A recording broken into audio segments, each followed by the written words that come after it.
Jason Ringenberg, the I Rode with Crazy Horse episode.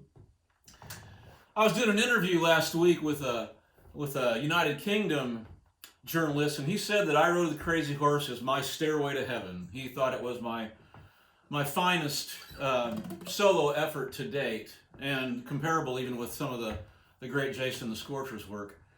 I took that, of course, as a great compliment, and I agree with him. I think I Rode with Crazy Horses is a special moment in my career. Now, believe it or not, I do have some Native American blood in me, and I just discovered this in the last 10 years or so, doing some research into our family history. On my father's side of the family, those folks were Mennonites, and they came to America to escape the religious persecution that was going on in Northern Europe, to America in the 1790s, and settled in Pennsylvania, Ohio, Indiana, in what was then the American West, basically. Now, the Mennonite folks were very pious. Their relationship to God and their relationship to their religion was of paramount importance in their life. Their whole life revolved around that. But apparently, one of those pious Mennonites sort of broke ranks, and he married a Shawnee. And of course, the Shawnee lady that he married, she of course paid her own price, I'm sure, as well, in breaking her own family traditions to marry a white person. They settled on a farm in Pennsylvania and ended up having a long line of folks that followed them, me being one of them. Now, I Rode with Crazy Horses about a chapter of American history that occurred in the second half of the 19th century. We call, and it's a misnomer, we call the people that lived in the High Plains the Sioux. It was the French named them that. They didn't call themselves the Sioux. There were several different bands of tribes that lived in this area. The Lakota, the Dakota, the Hunkapapa, Oglala. And along with the Cheyenne, they had a sort of loose alliance. And these people were able to resist the white invasion for several decades. From the 1840s to the 1870s, they were able to resist the incursion of the hordes of white settlers and the army and the whole white culture that was invading their homeland and their culture. Now, at the time, especially in the 1860s and 70s, what we call the Sioux and the Cheyenne alliance, their military was as powerful as many European countries were. They were an amazing, effective culture and military, with a strong military tradition.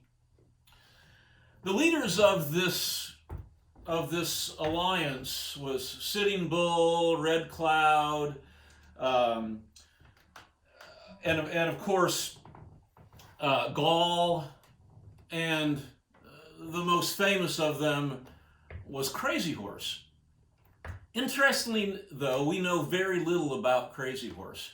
Everything about Crazy Horse is sort of surrounded in myth and legend, even among his own people. Crazy Horse, depending on who you talk to about Crazy Horse, he was considered, the person might say he was a shaman, a spiritual leader, or they might say he was a great military leader, or they might say he was a civic sort of, their version of a politician. He was all those things and more. But aside from that, there just isn't a lot we know about Crazy Horse. For example, there's not one single existing picture of Crazy Horse. All the other Native American leaders from the second half of the 19th century, all were photographed a lot. After their culture was destroyed and they were moved to the reservations, hordes and hordes of college professors and photographers came out to interview them and to take pictures of them, but not Crazy Horse. That's because Crazy Horse was murdered while being dragged to a jail cell after he surrendered. He was the last of the Lakota-Oglala alliance to surrender to the white people. He came into the reservation, and one of the soldiers said it was more like a victory march than a surrender. Crazy Horse came in with his Winchester rifle draped across his saddle. He had, successfully evaded and defeated the American army for several decades. However, in the mid-1870s, he knew that the gig was up. He knew that his people were going to starve to death out there in the mountains and out there in the high plains, and they weren't going to be able to sustain this fight. He himself was not afraid to die, but he knew that he couldn't allow his tribe that were following him to face that annihilation. So he came in and surrendered. But it is a fact that Crazy Horse was never defeated in a battle, either with other tribes of Native Americans or with the American army. He was never defeated. He had very unique sort of theories about how to conduct warfare. For example, when he was being chased, he would lead his horse. He would get off his horse and walk his horse, run his horse up the mountains, and then on the other side, then he would ride down. This would rest his horse, and he was able to evade capture for all those decades. An amazing story. Now, I wrote with Crazy Horse the song. I could have written a song about Crazy Horse, but I decided not to. I decided to delve into one of the legends of Crazy Horse. And that is, there's this sort of rumor, this sort of legend that Crazy Horse had this dear friend or a cousin who fought with him in almost every battle with other tribes and with the American army, all the way through his life. And when Crazy Horse had, moments of doubt, when he was, he had some problems with relationships with one of his wives, and the relationship fell apart, and another brave challenged him to mortal combat over some sort of issue of honor. All those sorts of things happened to Crazy Horse. And this cousin or this friend stayed with him. The rumor also says that this cousin was with Crazy Horse when he was murdered at Fort Robinson, Nebraska. As I said, Crazy Horse had come in leading this sort of triumphant victory march more than a surrender march. And, like I said, the road was lined with these Oglala and Lakota and Hunkapapas folks, cheering him and giving him honor, sort of like a Roman, conquering general coming back after one of his campaigns. Anyway, it didn't take very long at all for the white establishment, the generals and the colonels, to get very afraid of the power that Crazy Horse had, even on this reservation. So, they decided to put him in prison. They trumped up some sort of crazy charges against him, and several of the soldiers and the tribal Native American police, the Indian police, arrested Crazy Horse and were taking him to prison. He realized what was happening. He started resisting arrest, and he was murdered, stabbed purportedly. Although the accounts of this differ, whether it was stabbed by his own the tribal police or whether it was a white soldier. It's not exactly clear. It is clear, though, however, that they buried him in the reservation cemetery, which had been Christianized. Now, Crazy Horse's parents supposedly were still alive at this point, as well as his friend. They, and this is fact, they dug up his corpse one night, late at night. They dug up his corpse, and they took it to the secret spot where no one knew. And they buried him in the secret spot, and then covered up the grave so it wouldn't be seen. Supposedly they did this so his grave wouldn't be Christianized, or it wouldn't be dug up and his corpse embalmed and put in some sort of macabre Wild West show, which happened in those days quite often. So I was thinking, wow, I want to write a song about Crazy Horse, but the angle that I decided to take was to go at it from that cousin, that friend, tell it through his eyes, tell his story, and sort of put it in a later in his life situation. So in the song, he's being interviewed by a college professor in 1904. The bulk of this song really did come to me in a dream. I know that sounds really hokey and really corny, but this really happened, right? Our bedroom right over there. At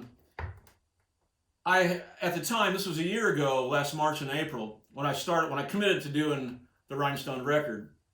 And I knew I still had a few songs to write. I knew that I had a lot of good songs left over from the Sequoia thing that didn't quite fit Stand Tall, but I didn't have the record. So, I set up to write more songs. I had a little tape recorder by my bed and a guitar sitting right there. And one night I just heard the song. It all came at once. The hook, I Rode with Crazy Horse, and the flow of those words, the melody, that crazy riff. And it all happened at once, and I could hear it. It was like I wasn't even singing it myself. It was like almost a different voice. And I woke up, and I could still hear it in my head, and I hit record, and I sort of sang it and hummed it, and hummed the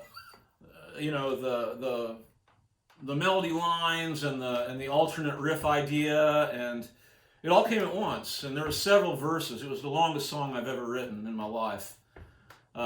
Then for the next few weeks, I edited it down, put it all together, made the ideas into a cohesive song. And by golly, I do believe this is one of my finest compositions ever. And the production on it is absolutely fantastic. The production that George Bradfield did on this track is simply amazing. The guitar work is stunning. And there was a lot of discussion about what to do with the groove on it. How to bring the song to life as best we could. For example, there's that riff.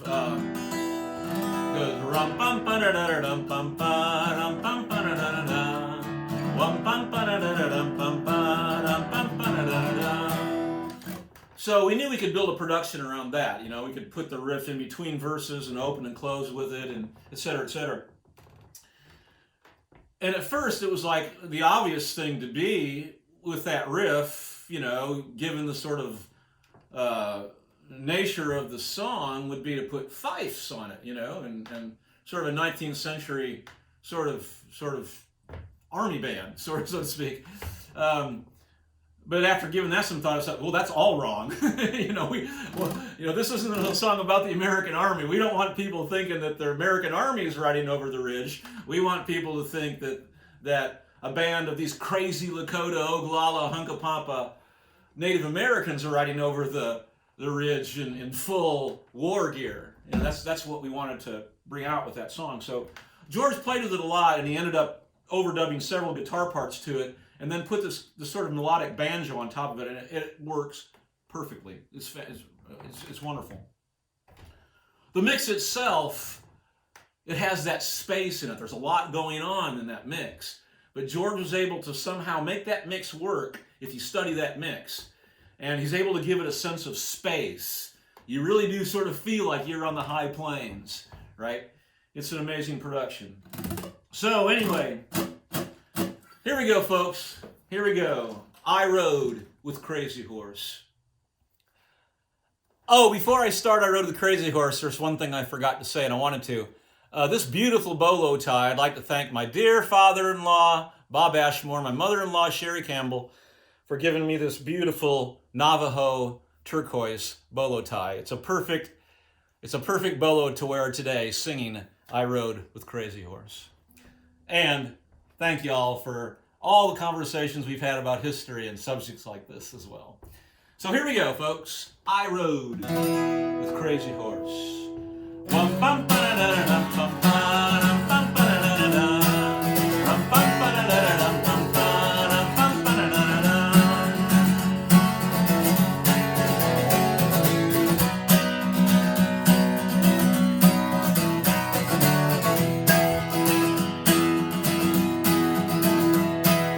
Once I rode with Crazy Horse. I stood by him through his divorce. I stood by him when others ran. I stood by him when war began. I had no shame or dark remorse. Once I rode with Crazy Horse. Say this year is 1904, and you're a college professor. Here to write down what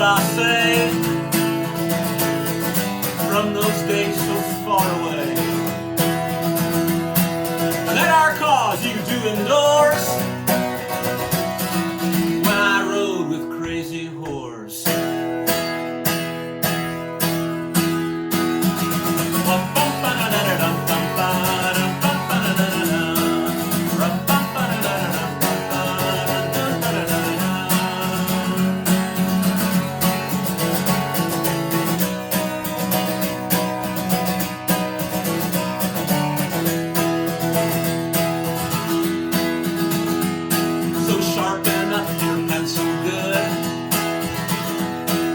Finally I'll be understood.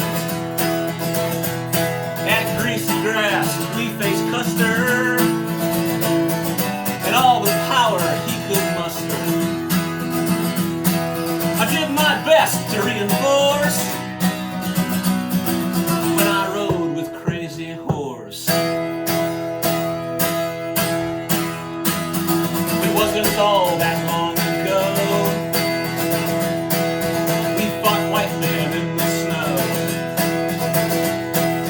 The Crow and Blackfeet too.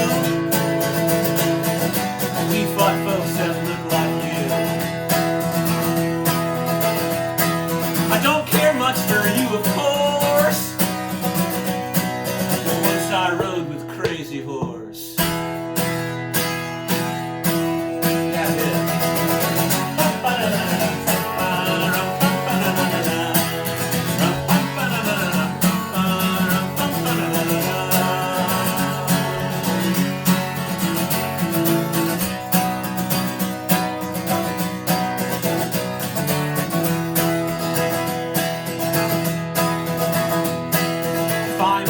Our tribe surrendered, the reservations all dismembered, but a few of us stayed out. For a year we fought the doubt that we could beat relentless force when I rode with Crazy Horse.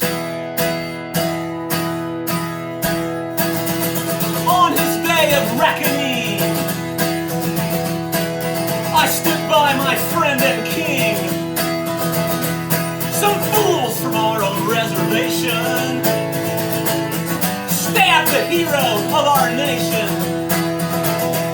I would have took that blade, of course,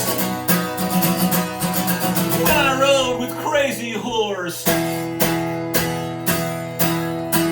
Yeah, I did.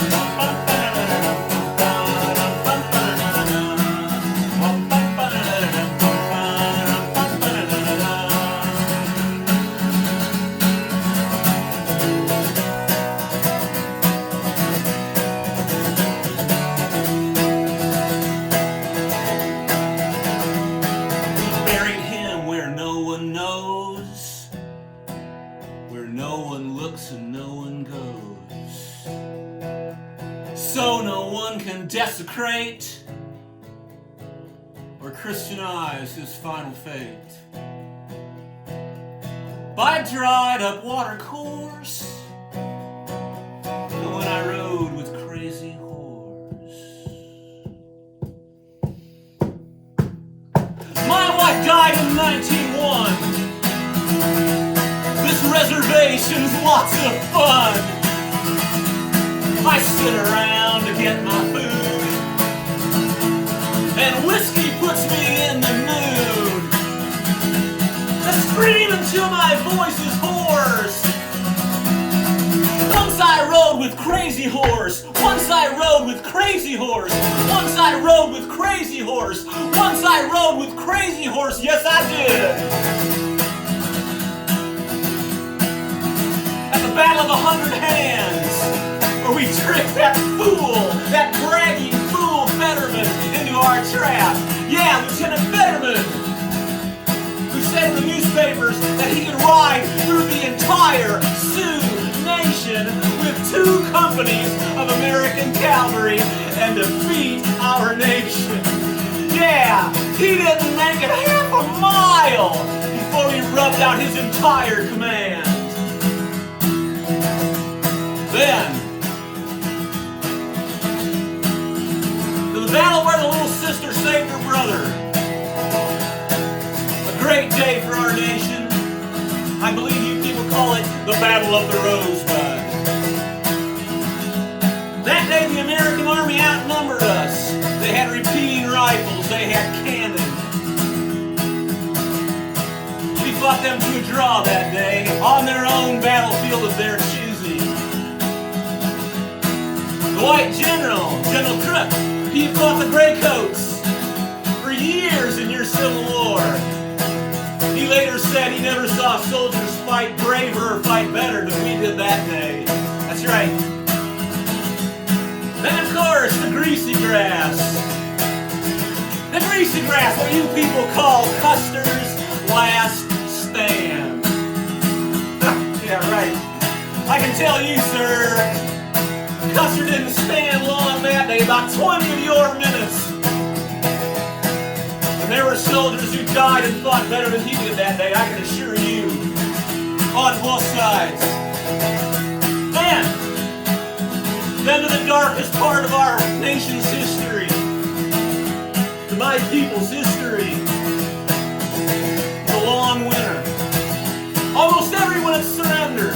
Almost all of the Oglala on the Lakota brothers and sisters had given up. Went to the reservation, but a few of us crazy stayed out. Fighting the white army, fighting the cold, fighting starvation. We were too scared, we were too frozen, we were too starved to even honor our dead.